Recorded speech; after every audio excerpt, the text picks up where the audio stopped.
Welcome. Today we're recapping another Junji Ito story called The Town Without Streets. Please like and subscribe for more. Seiko begins having romantic dreams about Kishimoto, a boy in her class. Her friend suggests that Kishimoto has used the Aristotle theory to get Seiko to fall for him, breaking into her room at night and whispering in her ear to implant his voice into her subconscious. Seiko doesn't believe it until her brother says he heard a boy's voice in her room. That night in her dream, Kishimoto confesses to her with a ring, but is subsequently murdered by a man with a knife who calls himself Jack the Ripper.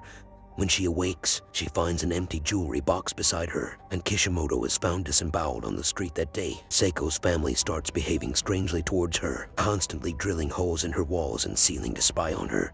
When her friends will no longer let her stay with them, she decides to live with her aunt. She travels to the town where her aunt lives, but finds that there are no bus or taxi services, forcing her to walk. She soon discovers that the roads are completely blocked by wooden buildings, and all the people in the town wear creepy carnival masks.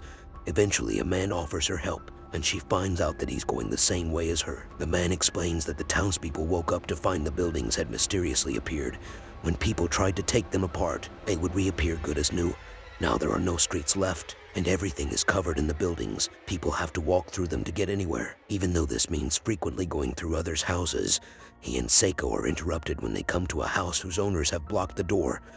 The townspeople, furious, break in and violently beat the inhabitants. Seiko wants to leave the town but feels that she must rescue her aunt first. She frees the couple living in the blockaded house, who have been tied to a pole.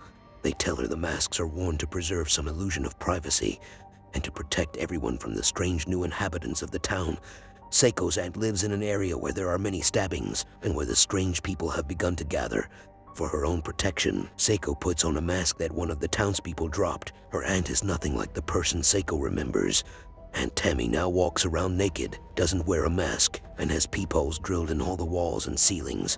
She has completely rejected the idea of privacy.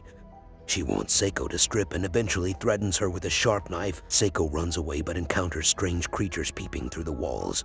They have elongated heads and many eyes, with a peephole for each one. Running outside, she comes across the man she met when she first arrived in town. She realizes from the ring on his finger that he is Jack the Ripper.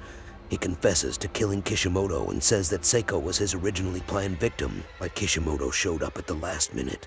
Jack pulls a knife on Seiko but is suddenly killed by Aunt Tammy behind him. She throws her knife into the river and says that following the river upstream will take Seiko out of town. Seiko pleads for Aunt Tammy to leave with her, but she simply walks off without another word, leaving Seiko to navigate the buildings by herself. Subscribe and share this video if you would like more from Junji Ito's collection.